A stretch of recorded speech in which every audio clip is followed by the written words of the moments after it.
লোকে বলতো 28 নম্বর হরিবোস স্ট্রিটে যারা বাস করে তাদের সবাই মানুষ নয়। আমি কিন্তু মানুষ, এবং ওই মেষ বাড়িতে আর যাদের সঙ্গে বাস করছি তারাও আমারই মতন মানুষ। এর ওর তার কাছে জিজ্ঞাসা করেও সন্দেহজনক বেশি কিছু জানতে পারিনি। রাত্রে মাঝে মাঝে নাকি কোনো কোনো ঘরের দরজা অকারণে খুলে যায়, সিঁড়ির উপরে কাদের পায়ের শব্দ হয়, অন্ধকারে কারা যেন ফিসফিস করে কথা কয়। এসব যে ভূতের কীর্তি, মেষের অন্যান্য লোকেরাও জোর করে তা বলতে পারলে না। বাজে ভ্রমও হতে পারে, কারণ কেউ চোখে কিছু দেখেনি। সেদিনটা ছিল মেঘলা, পূর্ণিমাতেও চাঁদ পেয়েছিল ছুটি। বৃষ্টির জল বারবার আকাশের অন্ধকারকে ধুয়ে দিচ্ছিল, কিন্তু মুছে দিতে পারছিল না। খাওয়া দাওয়ার পর বসে বসে ভূতের গল্পই হচ্ছিল। কাহিনীটা রোমাঞ্চকর হলেও নাকি সত্য, কিন্তু গল্প যিনি বলছিলেন গল্পের ভূতটাকে তিনি স্বচক্ষে দেখেননি। সচরাচর যা হয়ে থাকে, সত্য ভূতের গল্পই শোনা যায়, কিন্তু সত্য ভূত চোখে দেখা যায় না, মানে কেউ দেখে না আর কি। তা ভূত সত্যই হোক আর মিথ্যাই হোক, কিন্তু ভূতের গল্প শুনলে মনটা কেমন ভারী হয়ে ওঠে। আমি ভূত মানি না, ভূত কখনো দেখিনি, আর দেখবার আশাও রাখি না। তবু সেদিন রাতে ঘরের আলো নিবিয়ে যখন বিছানায় গিয়ে আশ্রয় নিলুম, তখন বুকের কাছটা কেমন ছ্যাঁত ছ্যাঁত করতে লাগলো। মনে হলো ঘরের থমথমে অন্ধকার যেন কেমন একটা অস্বাভাবিক ভয়ে ছমছমে হয়ে আছে। খাটের উপরে অনেকক্ষণ ধরে এপাশ ওপাশ করলুম, তবু চোখে ঘুম নেই। এমন সময়ে একটা ভয়ানক কাণ্ড হলো। ঠিক যেন কড়িকাঠ থেকে আমার বুকের উপরে কি একটা খসে পড়ল। একটা হাত পাওয়ালা জীব, দুহাতে সে আমার গলা চেপে ধরলে। কুকুর নয়, বিড়াল নয়, কি কি কি এটা? মানুষ! কড়িকাঠ থেকে মানুষ পড়ল। কাপুরুষ নই, কিন্তু তবু আমি আতঙ্কে আঁতকে উঠলুম। দুখানা হাড় কঠিন হাত আমার গলা টিপে ধরেছে। আমার দম বন্ধ হয়ে আসছে, আমিও প্রাণপণে তাকে চেপে ধরলুম। সে আমার গলা ছেড়ে দিলে বটে, কিন্তু ভীষণ বিক্রমে আমার সঙ্গে লড়তে লাগলো। কখনো আঁচড়ায়, কখনো কামড়ায়, কখনো আমার উপর ঝাঁপিয়ে পড়ে। অনুভবে বুঝলুম জীবটা একেবারে উলঙ্গ। সবাই জানে আমি খুব বলবান ব্যক্তি, কিন্তু সেই অজানা জীবটাকে কায়দায় আনতে গিয়ে আমার প্রাণ যেন বেরিয়ে যাবার মতো হলো। অনেকক্ষণ ঝোঁঝাঝুঝির পর আমি যখন প্রায় কাবু হয়ে পড়েছি, তখন টের পেলুম যে সেও ফোঁস ফোঁস করে বেজায় হাঁপাচ্ছে। তখন উৎসাহিত হয়ে আমি দ্বিগুণ বিক্রমে তার বুকের ওপরে দুই হাঁটু দিয়ে চেপে বসলুম। তারপর এক হাতে তার গলা টিপে ধরে আর এক হাতে বেড সুইচটা টিপে দিলুম। কিন্তু আলো জ্বলার সঙ্গে সঙ্গে যা দেখলুম, শুনলে কেউ বিশ্বাস করবে না। এখনো সে মুহূর্তের কথা ভাবলে প্রাণ আমার শিউরে ওঠে। আলো জেলে বিছানার উপরে আমি কিছুই দেখতে পেলুম না। কিছুই নেই, কিছুই নেই। তবে আমি কাকে চেপে ধরে আছি? কে আমার সর্বাঙ্গে আঁচড়ে কামড়ে রক্তাক্ত ক্ষতবিক্ষত করে দিচ্ছে? আমার দু হাতের ভিতরে এমন ছটফট করছে। এর দেহ তপ্ত, মাংসল, এর হৃৎপিণ্ড ধুক ধুক করছে, এর শ্বাস প্রশ্বাসের শব্দ শোনা যাচ্ছে। অথচ আমার চোখের সামনে কিছুই নেই, কোনো অস্পষ্ট ছায়া বা ধোঁয়াটে রেখা পর্যন্ত নয়। এতক্ষণ পরে মহা ভয়ে আমি চিৎকার করে উঠলুম। একবার নয়, দুবার নয়, বারবার। এ ব্যাপারের পর চিৎকার না করে থাকা যায় না। পাশের ঘরে থাকতো আমার বন্ধু মহিম। সে তাড়াতাড়ি ছুটে এলো। আমার মুখ নিশ্চয়ই ভয়ে সাদা হয়ে গিয়েছিল, কারণ ঘরে ঢুকেই সে বলে উঠল, নবীন, নবীন, ব্যাপার কি? তুমি ওরকম হয়ে গেছো কেন? মহিম, কে আমাকে আক্রমণ করেছে? আমি একে চেপে ধরে আছি, কিন্তু আমি একে দেখতে পাচ্ছি না। হো হো করে কারা হেসে উঠল। ফিরে দেখি আমার চিৎকারে মেষের সবাই ঘরের ভিতর ছুটে এসেছে। আমার কথা শুনে তারাই হাসছে। তারা ঠাউরেছে আমার হঠাৎ মাথা বিগড়ে গেছে। মহিম বললে, নবীন, আজ কি তুমি সিদ্ধি টিদ্ধি কিছু খেয়েছো নাকি? আমি সকাতরে বললুম, দোহাই তোমার, আমার কথা বিশ্বাস করো, দেখছো না আমার গা দিয়ে রক্ত ঝরছে, দেখছো না এর ধাক্কায় আমার দেহ কেঁপে কেঁপে উঠছে। আচ্ছা, এতেও যদি তোমার বিশ্বাস না হয় তবে তুমি নিজেই এদিকে এসো, এর গায়ে হাত দিয়ে দেখো। মহিম এগিয়ে এলো। তারপর আমার নির্দেশ অনুসারে এক জায়গায় হাত দিয়েই তীব্র চিৎকার করে উঠল। মহিমেকে ছুঁয়েছে। আমি যন্ত্রণা বিকৃত স্বরে বললুম, মহিম, আমি আর একে ধরে রাখতে পারছি না, এর জোর যেন ক্রমেই বেড়ে উঠছে। ঘরের ওই কোণে এক গাছা দড়ি পড়ে আছে, শিগগির দড়ি গাছা নিয়ে এসো, আমাকে সাহায্য করো। মহিম আর আমি দড়ি দিয়ে সেই অদৃশ্য জীবটাকে বাঁধতে লাগলুম। সে এক অদ্ভুত দৃশ্য, শূন্যতার চারিদিকে দড়ি জড়ানো।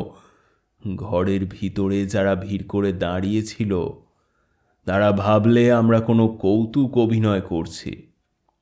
বাড়িওয়ালা বললে, এই পাগলামি দেখবার জন্যে কি তোমরা রাত 2টোর সময় আমাদের ঘুম ভাঙালে? আমি রেগে বললুম, পাগলামি? যার খুশি হয় এসে এর গায়ে হাত দিয়ে দেখুক না। কিন্তু সে পরীক্ষাতেও কেউ রাজি হলো না। তবু তারা আমাদের কথায় বিশ্বাস করলে না। বাড়িওয়ালা বললে, জ্যান্ত জীব অথচ দেখা যায় না, এ কেমন গাঁজাখুরি কথা? আমি আর মহিম তখন একসঙ্গে দড়ি ধরে সেই অদৃশ্য জীবটাকে টেনে তুললুম। তারপর 2-1 বার তাকে শূন্যে দুলিয়ে দড়িগাছা ছেড়ে দিলুম। একটা ভারী জিনিস পড়লে যেমন হয়, ধপাস করে একটা শব্দ হলো। বালিশ ও বিছানার মাঝখানটা নেমে গেল এবং খাটের কাঠ মচমচ করে আর্তনাদ করে উঠল। পর মুহূর্তে ঘরের ভিতরে আর জনপ্রাণী রইল না। বিষম ভয়ে সকলেই হুড়মুড় করে বেগে পলায়ন করল। বিছানার উপরে পড়ে সে ছটফট করছে, আর তার ছটফটানির চোটে বিছানার চাদরখানা কুঁচকে লণ্ডভণ্ড হয়ে যাচ্ছে। মহিম বললে, নবীন, এই দৃশ্য দেখে আমারও ভয় হচ্ছে। হ্যাঁ রে, আমারও। কিন্তু ব্যাপারটা যে একেবারেই ধারণাতীত তাও বলতে পারি না। তুমি কি বলছো হে? এর চেয়ে ধারণাতীত ব্যাপার আর কি হতে পারে? পৃথিবীতে এমন ব্যাপার আর কখনো ঘটেছে কি? আচ্ছা, ভালো করে ভেবে দেখো, আমাদের সামনে একটা বস্তু রয়েছে অথচ আমরা তাকে দেখতে পাচ্ছি না। বাতাসকেও আমরা দেখতে পাই না, কিন্তু তাকে আমরা ছুঁতে পারি। বাতাসের অস্তিত্ব কি আমরা অস্বীকার করি? কিন্তু এ যে জীবন্ত, এর বুকে হাত দিলে হৃৎপিণ্ডে স্পন্দন অনুভব করবে। নবীন, তুমি প্রেত চক্রের কথা শুনেছ তো? এখানে এমন সব প্রেতের আবির্ভাব হয় যাদের দেখা যায় না কিন্তু ছোঁয়া যায়। মহিম, মহিম, তুমি কি তবে বলতে চাও আমরা একটা প্রেতকে গ্রেপ্তার করেছি? আমি এখন কিছুই বলতে চাই না, তবে ব্যাপারটা শেষ পর্যন্ত না দেখে আমি ছাড়ব না। দেখো, বিছানা আর তোলপাড় হচ্ছে না, নিঃশ্বাসের শব্দও হচ্ছে আস্তে আস্তে। বন্দি বোধহয় ঘুমাচ্ছে। সে রাত্রে কিন্তু আর আমাদের ঘুম হলো না। এর পরেও কি কারো চোখে আর ঘুম আসে? পরদিন সকালবেলায় আমাদের মেষবাড়ির সামনে শহর যেন ভেঙে পড়ল। সকলেরই মুখে এক জিজ্ঞাসা, যাকে আমরা পাকড়াও করেছি সেটা কি? কিন্তু যা কিছু প্রশ্ন হচ্ছে সবই ঘরের বাইরে থেকে। ঘরের ভিতরে ভরসা করে কেউ পা বাড়াচ্ছে না। তার আকার কীরকম সেটা জানার জন্যে মন ব্যস্ত হয়ে উঠল। সাবধানে, পাছে কামড়ে দেয়, তার গায়ে হাত বুলিয়ে যা বুঝেছি, মানুষের মতো নাক, চোখ, মুখ মাথার চুল নেই, হাত আর পাও মানুষের মতো, লম্বায় 13-14 বৎসর বয়সের বালকের মতো। পরের দিন সন্ধ্যার আগেই মেসের সমস্ত ভাড়াটে তল্পিতল্পা গুটিয়ে সরে পড়ল। বাড়িওয়ালা এসে বললে, ও আপদকে আমার বাড়িতে আমি রাখবো না, তোমরা যদি রাখতে চাও আমি তাহলে তোমাদের নামে নালিশ করব। আমি বললুম, ইচ্ছে করলেই তুমি একে বিদায় করতে পারো, আমাদের কোনো আপত্তি নেই। কিন্তু তাকে বিদায় করতে রাজি আছে টাকার লোভ দেখিয়েও এমন লোক খুঁজে পাওয়া গেল না। সেইখানে বন্দি হয়ে সে দিনের পর দিন ধরফর করতে লাগলো। হপ্তাখানেক পরে মহিম একদিন হঠাৎ বললে, আমাদের বন্দির চেহারা কীরকম তা জানবার এক উপায় সে আবিষ্কার করেছে। আমি বললাম, কি কি উপায়? ওর দেহ যখন স্পর্শ করা যায় তখন প্যারিস প্লাস্টার দিয়ে অনায়াসেই ওর ছাঁচ তোলা যাবে। ঠিক বলেছ, কিন্তু সে সময় ও যদি ছটফট করে তাহলে তো ছাঁচ উঠবে না।